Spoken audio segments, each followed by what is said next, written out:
In a world where technology is evolving at a rapid pace, where artificial intelligence is no longer the product of science fiction, and where the digital world is as real as the physical, questions arise. Questions about the proper use of these technologies, about their impact, about justice, about ethics, and about the consequences of technology on human life in the next century. Questions that need to be answered. In May 2023, something special happened in the old town of Tübingen in Germany. People from all corners of the globe came together to address these issues. They came from diverse backgrounds: researchers, entrepreneurs, activists, and technologists, all motivated by a shared passion for working towards a more just technological future. And I was able to be part of this remarkable gathering. I'm Sonja, a student of literary and cultural theory at the University of Tübingen, and with a background in ethics and a passion for exploring the intersections of technology and culture and society, I'm here to guide you through some of the insights, stories, and perspectives that were brought out to that event.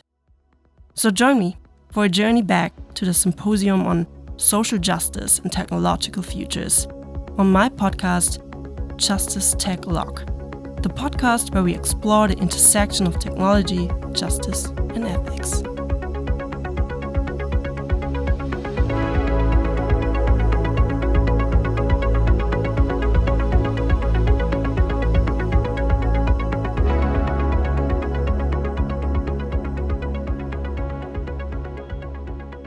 What struck most was the unique atmosphere that enveloped the symposium. It was unlike any other academic event I've attended. Yes, it was held in the halls of a university, but it was so much more than that. It was a convergence of minds and hearts, an intersection where academia and activism met, and where knowledge was shared for the sake of progress. It was a space where the walls between disciplines crumbled, where the boundaries between professions blurred. But most importantly, it was a space where stories were told and listened to, ideas were shared, and connections were made. It was a reminder that behind the research papers and the code and the statistics, there are real people with real experiences and a real vision for a better world. In this podcast episode, we'll hear from two remarkable individuals who have been part of this gathering and who shared their insights with me. Fereshteh Forough, the CEO of Code to Inspire, an organization that empowers women in Afghanistan through technology education, was a speaker at the symposium. And we'll also hear from Christian Brown, the founder of Blimish, a virtual wellness ecosystem tackling global mental health challenges. So without further ado, let's dive right into it. Technology. Technological advancements promise convenience, efficiency, innovation, global connectivity, and problem-solving capabilities. People's excitement about technology is driven by its ability to enhance daily life, to solve complex challenges, to provide entertainment, and offer multiple opportunities for personal and social advancement. Fereshteh and Christian both shared their thoughts with me on the possibilities of technologies. Technology is so empowering because we've been using technology, the internet, laptop, educational tools in order to overcome the Taliban ban on girls' education, in order to be able to give education to these girls this past 2 years and help them to access equal resources, improve their tech knowledge, and then help them to find path for job placements and hopefully, earn income and help their families. For me, I think with technology and really like virtual reality, augmented reality, mixed reality, I think there's an opportunity to shrink the globe, right? Like at Blimish, we have this vision of sparking a movement towards global healing. And so we envision like an opportunity for someone in a market in India to connect with someone in a condo in New York City, right? But for the purpose of learning and sharing with understanding and empathy. And so I love this model that Airbnb has, where you can stay in someone's home on the opposite side of the globe, and you can feel like you can share experiences with someone with a totally different upbringing than you, right? And I love that so much. So with this technology of virtual reality, there's an opportunity to just show up as you are from wherever you are and feel like you are connected with a global community. And so that's like one of the positives of the technology. But as with any great promise, there are also significant downsides and challenges in technologies.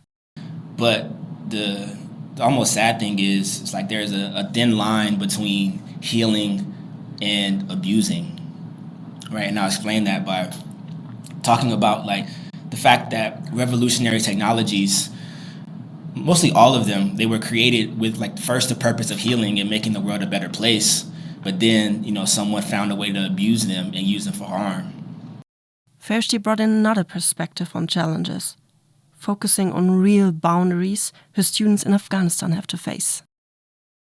Well, I think with the technology, as you said, even though it does have a lot of empowering tools to empower, especially I think marginalized community, but also it does have challenges to it.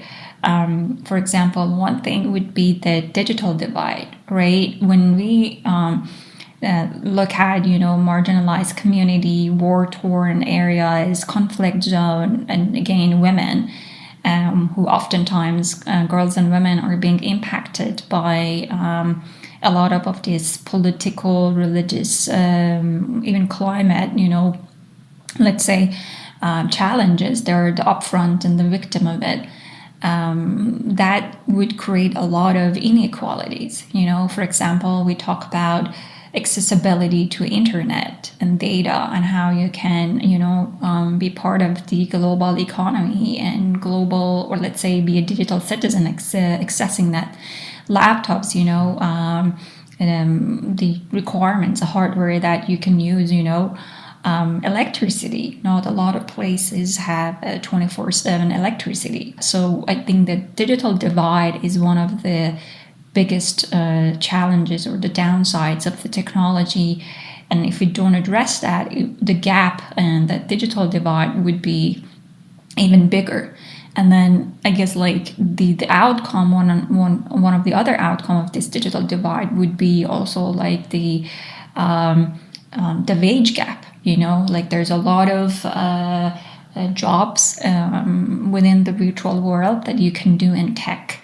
But if you don't have enough representation of women in those jobs, then there would be a huge gap of the wages and the treatment of women in those jobs compared to, let's say, men who get the job.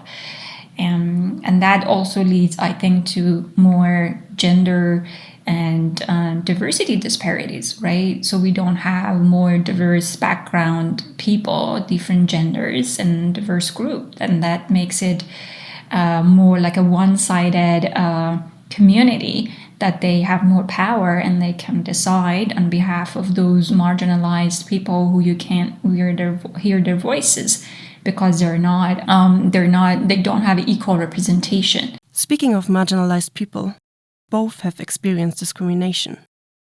Christian Brown told me a story about growing up as a black man in Atlanta, Georgia, and the racism he had to deal with. And also Fereshteh, being born as a refugee in Iran, making a career as a woman in the tech industry, raising her voice for women's empowerment in a patriarchal society, had to experience a lot of pushbacks. So certainly I think my life as a refugee and the discriminations and the challenges I faced to access education, but also a woman studying computer science in such a male-dominated field of study, but also a very male-dominated conservative culture. And, the backlashes, the pushbacks, the lack of resources, and inequality I faced really made me to think how I can change the narratives and the situation for women in tech in Afghanistan. So when I came to the US, I did some research and I was thinking, what can I do to give back to my country and especially the girls and women And late 2014, I founded Code to Inspire, registered it in the US as a 501c3 nonprofit.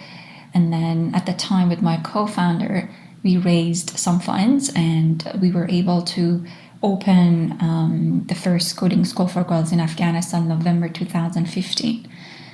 So really the mission or the vision for Code to Inspire is to empower Afghan women through education and technology.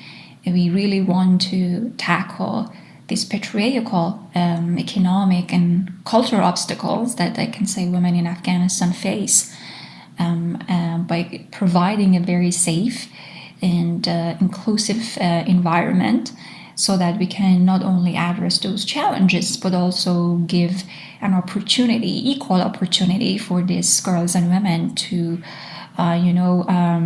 flourish and, be financially independent and provide them a pathway for that.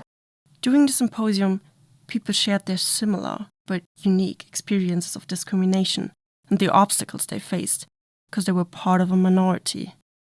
And Fereshteh was particularly struck by the stories of the women. I think the one that I really resonated was about this lady who made her way through the tech industry and, land a big position within different tech companies. And because she was from the different background, and as a woman, how she got treated, but also how she had other women who supported her. It was really resonated to me, and I really enjoyed that talk. The symposium revolved around the theme of social justice, a concept as broad as technology. Fereshteh and Christian shared their thoughts on the concept with me. Well, I think to me, social justice is, about every member of the society, regardless of their gender, race, religion, or any differences that they have, receive equal access to resources. They receive fair treatment, and also opportunity to actively participate in the community's well-being and have a voice and their voice be heard. And I think that, to me, is social justice. Well, for me, I would say social justice, I would almost say it means to fight to fix the systems that have historically placed marginalized communities at the bottom of the totem pole, right? When we look at history, there has been obvious unfair treatment to certain communities, right? All from patriarchal systems all the way to slavery. There have been certain people who have, just been the recipient of unfair and hateful treatment. And so I think social justice means advocating for those people, right, and giving those people a voice. And the symposium tried to raise these voices. There were talks about Black feminist perspectives and the perspective of refugees and migrants, talks about critical perspectives on AI, focusing on ethics, equality, and inclusive innovation. It was an atmosphere that stuck with Christian Brown, who had traveled from Paris to join the event. Christian was especially impressed by researchers from the University of North Carolina at Chapel Hill. It was the first time for me that I was ever in a room like that, where it was like a collection of stakeholders, right? Because entrepreneurs, researchers, those in academia, we all play a role in the way the world works, like technology and business. And so I was really impressed just to learn about some of the studies that were being conducted already. I was really, really impacted by the group from UNC.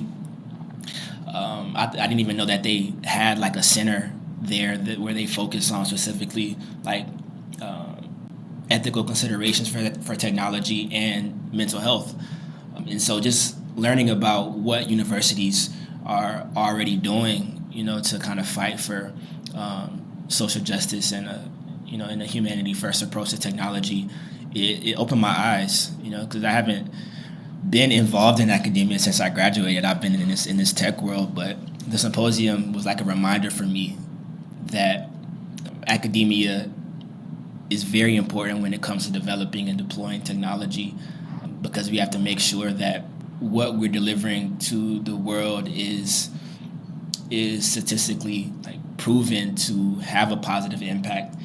And if there are risks involved, we need to know the research and the studies behind that as well. Christian shares his strong impression of the significance of science in academia as spaces for addressing crucial matters. Fereshteh expressed the value of diverse voices coming together during the symposium. It wasn't just an academic gathering. It was a dynamic mix of participants, contributing to the conversation on social justice and technology. Addressing social justice issues requires a grounding in activism and community engagement. She highlighted the importance of sharing knowledge. I really loved attending the symposium. It was such an eye-opening experience for me because it was such a diverse group of people who came together from different sectors to address the technology, but the use of technology in a more ethical way, and how social justice or social injustice, is being involved in that sector. And when I listened to different presentations, different use case scenarios, it was so informative, but also see that this is not only a particular issue with Afghanistan. There are the same issues and different, the challenges that other people around the world face, but in a different, in a different way. So I really enjoyed participating there, and I learned a lot about, different areas that I didn't really have a lot of knowledge. So I think organizing events like the symposium is so important because you really encourage people to pursue advocacy through education. Even though I have an academic background and I'm an educator and technologist, but I think within the skill and knowledge that I gained, it helped me to be more,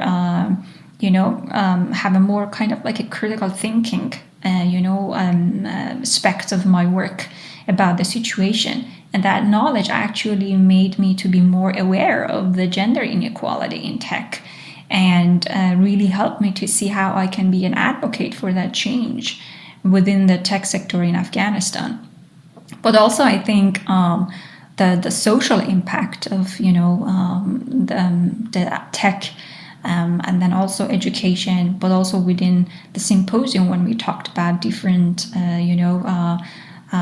use case scenarios that we talked, I think I learned a lot about how technology can be discriminative, and how it can create discrimination, even unconsciously, and how, it impacts community, and how we can, provide more of a technical education in a way that it would be not as biased as we think. And then, of course, the great part of it was just, a knowledge sharing. When I participated, I get to know a lot of amazing individuals, a lot of activists in that symposium, technologies, educator, human rights, and just learn about them, and really enjoyed seeing like-minded people who care about the same thing that I care. And I think that would help me to, broaden my vision of how I can, support my community in a better way.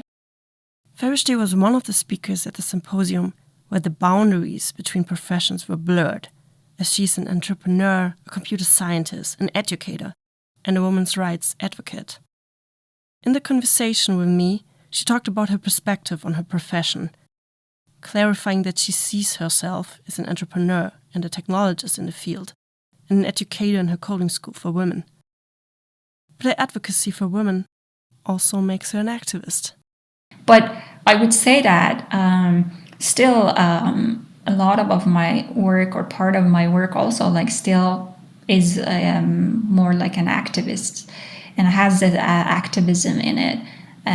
Because, for example, when we advocate for gender equality, with Code to Inspire, we want to advocate for gender equality in tech industry, right? We are giving opportunities for the girls and women so that they can thrive, and they can be part of this ecosystem.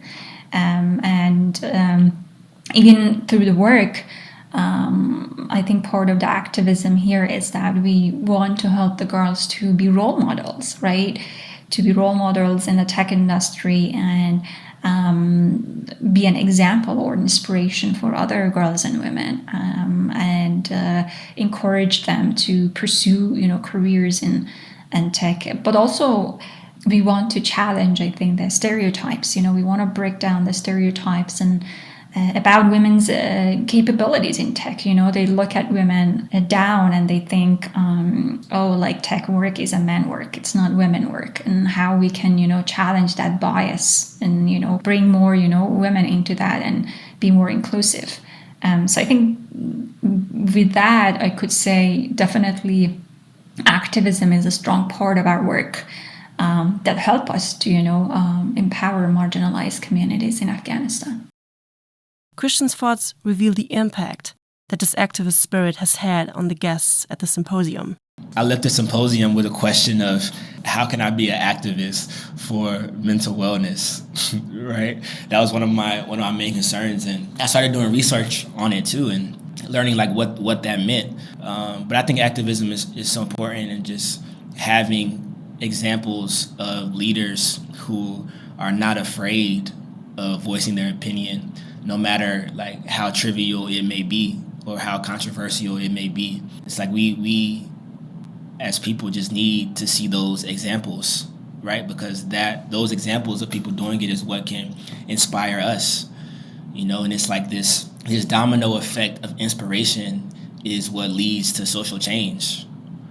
And so just gathering, those activists and allowing them, giving them a stage and a platform is powerful. The symposium became a melting pot for collaboration and cooperation. Christian emphasized how important these collaborations are and how they can create movements. And he shared some insights on connections he made at the symposium. Collaboration and cooperation is so important when it comes to developing projects and also sparking movements. And I think one of the things that most impacted me about the symposium is that I felt like it was a spark of a movement around social justice and technology. And when you think about all of the great movements, social movements in the past, it's like they're only possible if a collective of people buy in to a larger vision. And so it's so important just to me personally and professionally. And at the symposium, I was able to make some good connections, like Kaliwe from Mozilla Foundation, who's based in Zimbabwe.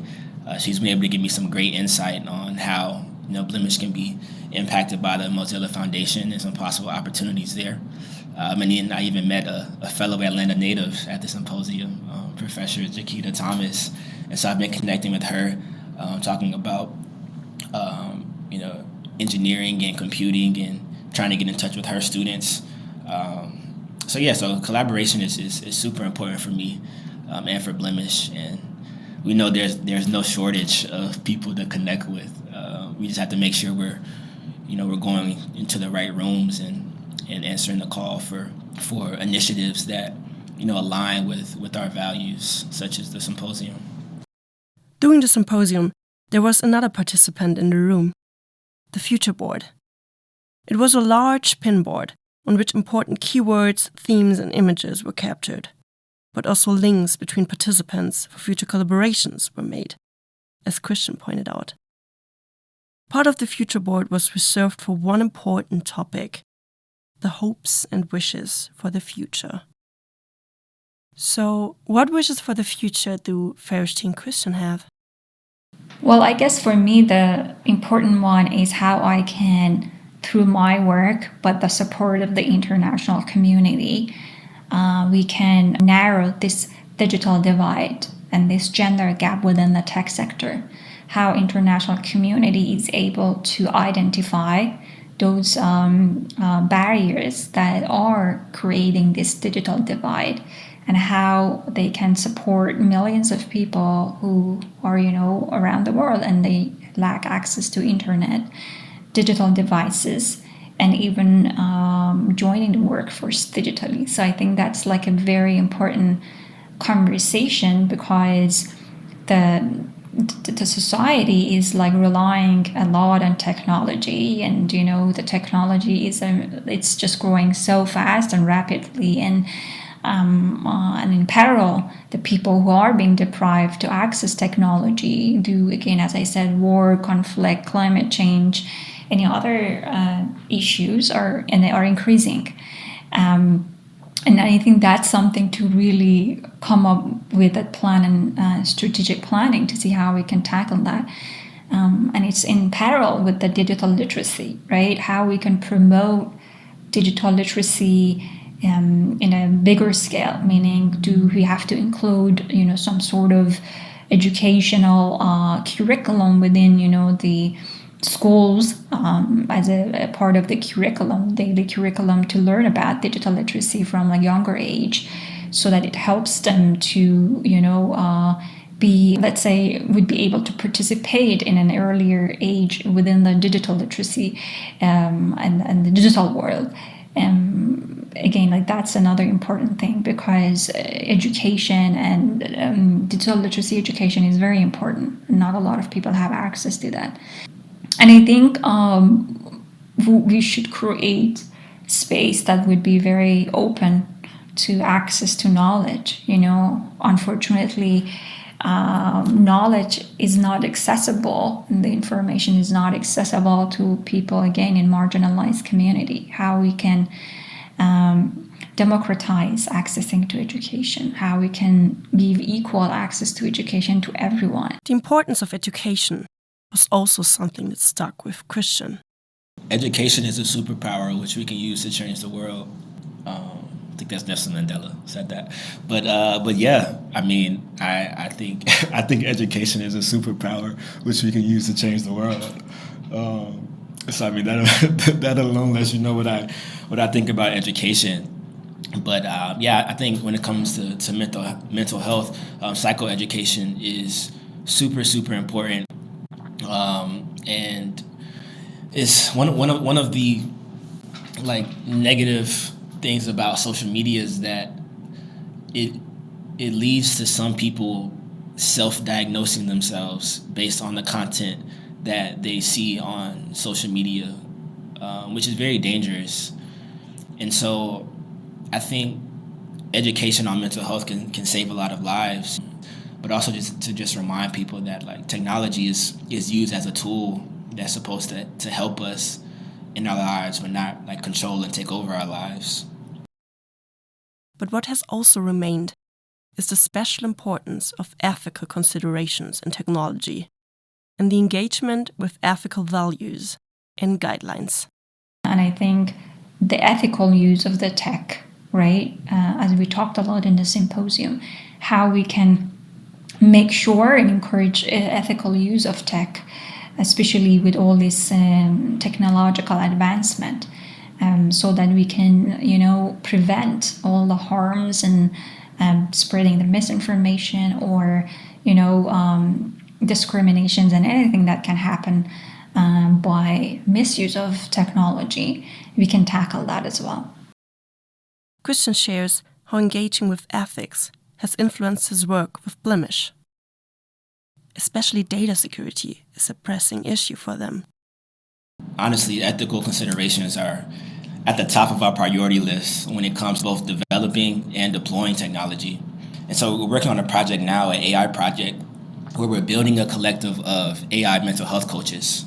And it's like we're already testing and we're ready to deploy them to the world, but we're not going to release them until we can ensure that our users' data is safe, but also that our algorithms will not deliver harmful or false information.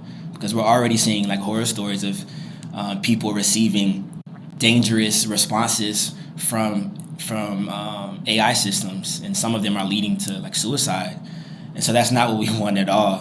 And it's interesting because in like this startup world and in technology, they teach you that speed is your best friend. But we're saying like, no, safety is our best friend. And so we're speaking with different lawyers and ethicists, but just also exploring possibilities to use technologies such as blockchain as an additional way to secure our users' data, because with blockchain technology, our users will be the owners and the controllers of their own data, right? And so we see that as a possible opportunity. But we're super serious and focused on safety and privacy and making sure that we're as transparent as possible when it comes to all of this. So the discussions in and around the symposium underscored that while technology offers incredible opportunities, it also carries significant responsibilities. It reminds us that technology isn't just about machines and codes, it's about people, it's about equity and ethical considerations. The path ahead is complex, but with continued critical thinking, open dialogue, and a commitment to social justice, we can pave the way for a more equitable and responsible technological future. So, thank you for joining me on this journey through the symposium and the perspectives of Fereshteh Forough, the CEO of Code to Inspire, and Christian Brown, the CEO of Blimish. Find out from Fereshteh what she would like us to remember. As always, I say to people, don't look at the girls and women in Afghanistan or even at Code to Inspire in a way that feel bad about them. And say, poor girls, they're in this situation. But look at them as the individuals who are still thriving and fighting for their rights and standing for their rights and want to change the course of their future.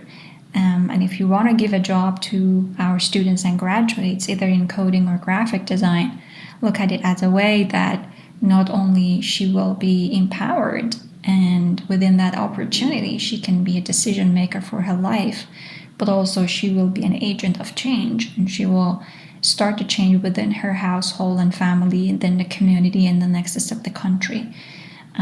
So look at that way, and hopefully there's a lot of opportunities out there and people who will believe on the girls in Afghanistan and support them.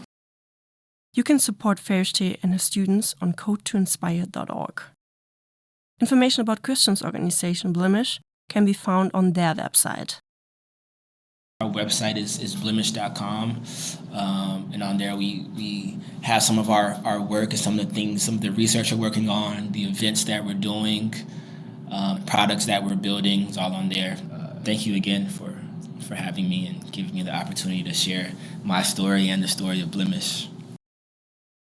The Symposium, Social Justice and Technological Futures, took place in May 2023 at the University of Tübingen and was organized by the International Center for Ethics in the Sciences and Humanities, the RHET AI Center, and the Collaborative Research Center 923 Threatened Orders of the University of Tübingen, in cooperation with the WeNet project. If you want to find out more about the symposium, check out the website of the University of Tübingen, uni-tübingen.de/socialjusttechfuture. In the next episode, we'll be hearing the full conversation between Christian Brown and me, where he shares his story, his journey with Blimish, and his perspective on social justice and technological futures.